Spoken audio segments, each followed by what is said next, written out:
Good morning. Welcome to Timeless Discussions. Today I'm doing something a little different. I'm shooting this on my morning walk. I wanted to get out here and I have a bunch of things going on today, so I'm trying to maximize the day.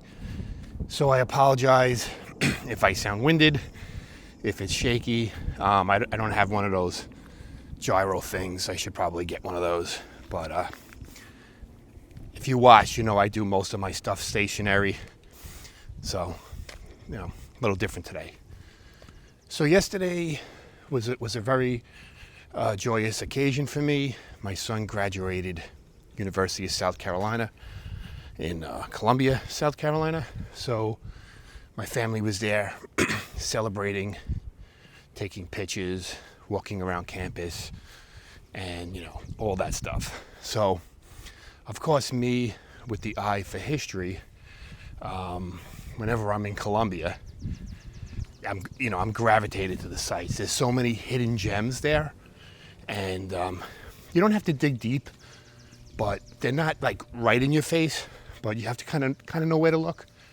But so much stuff. So we're taking pictures, and one building that stands out just because it's it's magnificent columns. It just stands out is the Longstreet Theatre. So usually, my son's been there 4 years. I've never seen it open. It does open. They do use it. I've never seen it open. I never had the opportunity to go inside. Well, today was open. Yesterday was open. So we went in. First, we took some pictures on the steps.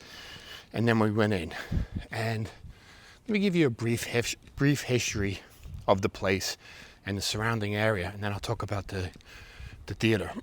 So, excuse me, sorry. So, Columbia, South Carolina. Well, let me go back. So, the theater was originally built when the college was built or established in 1801.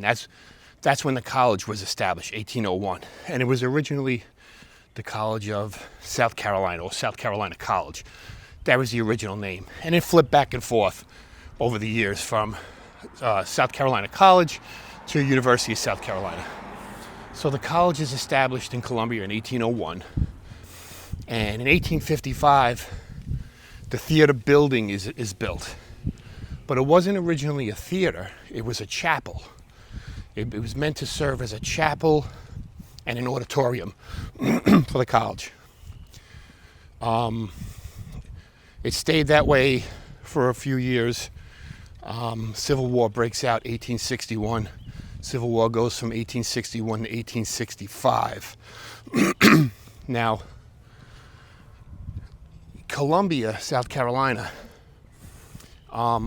in case you don't realize or don't know, was a hotbed for secession during the Civil War.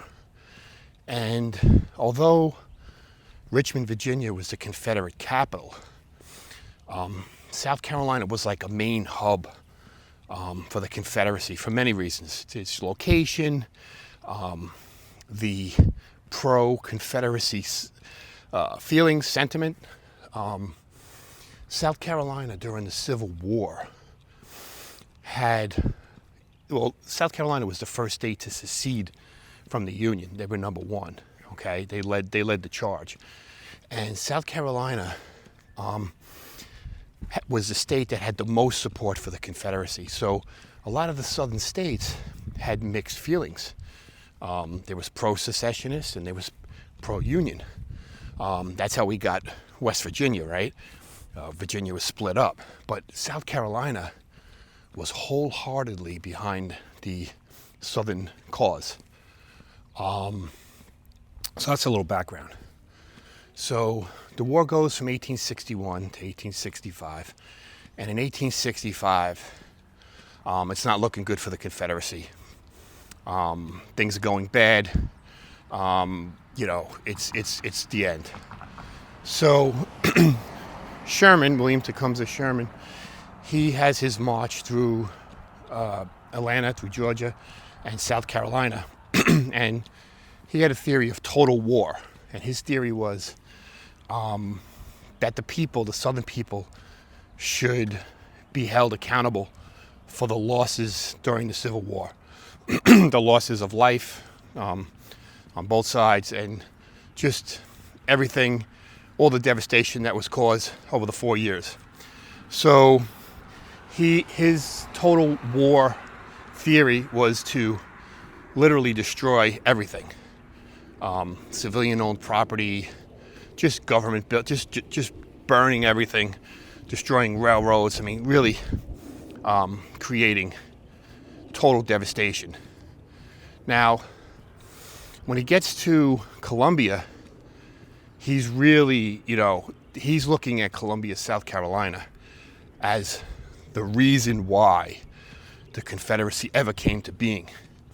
Like I said, South Carolina was the first state to secede, and the South Carolinians remained behind the Confederate and Southern cause wholeheartedly. So Sherman wanted to make the people pay. I think he went on to say, like, he was going to make Georgia howl about speaking about Georgia, and then he had something about South Carolina. So Georgia and South Carolina were really on his list of destruction. So in 1865, or somewhere between 1861 and 1865, the chapel, the Longstreet Theatre now, which is known as the Longstreet Theatre now, was converted, and it was converted into a hospital to treat Confederate soldiers that were wounded in the war effort. And the green room was actually made a morgue. So for those of you that don't know what the green room is, I didn't know what it was. I kind of had an idea, but it's basically a room behind the stage where the actors and the actresses prep, and they store their personal belongings and that kind of stuff. Why is it called the green room? I don't know. But anyway, that was a morgue. And the Civil War, the building became a Civil War hospital. So it saw a lot of horrific things. So that was during the war. 1865, Sherman makes his way, I think it was February 1865, Sherman makes his way to Columbia, South Carolina. And he decides to carry out his total war by torching everything. But he spared the building, the Longstreet Theatre. He spared it. And the reason why was because it was a hospital. So, and sympathy for the soldiers, and it wasn't burnt. So it was one of the few structures that actually survived. Now, the other thing I want to say is, a lot of people think that the Longstreet Theatre gets its name from General James Longstreet, who was a Confederate general under Robert E. Lee's Army of Northern Virginia. I think James Longstreet was Lee's second in command. But that's not true. It actually gets its name from Augustus Baldwin Longstreet, who was he was a writer, he was a lawyer, had some other titles, but he was the president of South Carolina College in the 19th century. Now this guy was pro-secession, pro-slavery. He encouraged the students of South Carolina College to enlist in the Confederate Army. At that time, I think it was just male whites that attended the college. But he was pro-secession. In any event, that's the name. That's where the name comes from. Augustus Baldwin Longstreet, not General James Longstreet, who was also a South Carolinian, by the way. So just wanted to clear that up. Excuse me. Sorry. A lot of pollen out here. So the building is spared, and it survives the war. And now we go into Reconstruction. which ran from 1865 to 1877.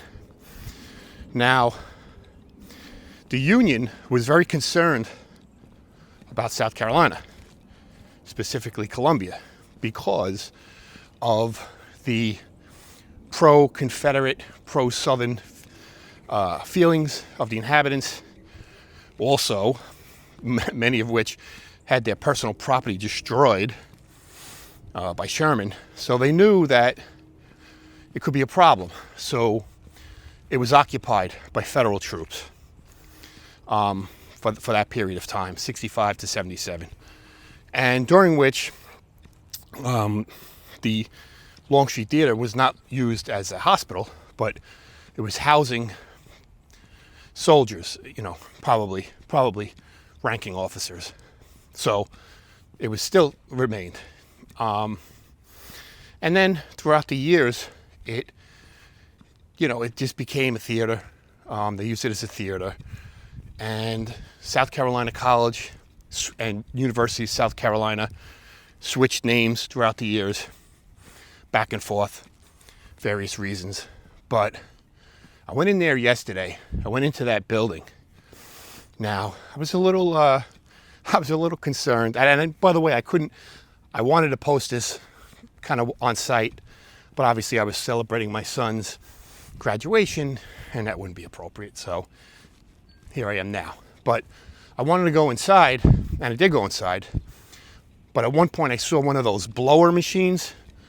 I don't know that there was asbestos, but it looked like they were blowing some kind of material. You couldn't see anything, but it was being blown out. So I've seen those with asbestos, so I kind of didn't want to stay in there too long or go into the area where that was occurring. But I did go into the building. So it was vacant. There was no one in there. Immediately when you go in there, you get this feeling of dread. It's like a somber feeling. I don't know how to explain it.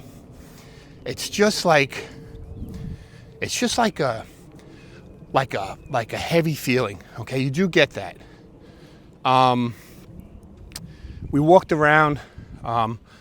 We went into the theater itself. Very small. It's circular in design. And the green room is in the back, where the morgue was. So we looked around, and I'm going to say creepy. It's pretty creepy in there. It just has a different feeling. Now, I didn't even know anything about its true history at that point. I did the research for this video, actually this morning before my walk. And I come to see that it's considered haunted. And I can see why. Now they say that the green room is where most of the activity is. That was where the morgue was. People have seen apparitions. They've had cold spots. They've heard noises. The elevator doors are known to just travel through the floors, up and down. I think it's only like two floors. I don't think there's a basement, but there's been known to do that and just open up to nothing. I didn't experience any of this, none of this stuff, other than this feeling of dread, this uncomfortable feeling. I was with my family, none of us wanted to stay there long. Like, we went in, we were like, wow, pretty beautiful, pretty historical, time to move on. So if you're ever in South Carolina, Columbia area, University of South Carolina, and you're into this and you're into history, well, I recommend exploring all of Columbia because there's a lot. But definitely stop by the Longstreet Theatre. It's beautiful, beautiful columns, beautiful steps, and they do run shows in there. No idea what the schedule is, but it is active. I don't know if it's active at the moment because it did look like it was under construction, some type of renovation. I'm sorry, I'm out of breath. But Definitely stop by and check it out. I recommend it. I'm going to probably make some more videos about some other spots in Colombia, specifically the canal and the Irish workers. So stay tuned for that. I was there, a beautiful river walk, and you read the history of the Irish workers from Ireland who developed or worked on the canal, and they weren't used to the southern heat and southern disease, so they got malaria and died. And back then, unfortunately, Irish immigrants were not treated in the best way, and their bodies were just buried along the embankment right there, so work could keep moving. So very sad. So I'm going to do something on that. I'll probably do something on the State House, which is amazing. There's just so many spots in Colombia, so definitely check it out. Thanks for viewing. Again, sorry for the shaky video and the heavy breathing, but it's beautiful, and I definitely wanted to get this out there. Until next time, guys, stay curious, my friends.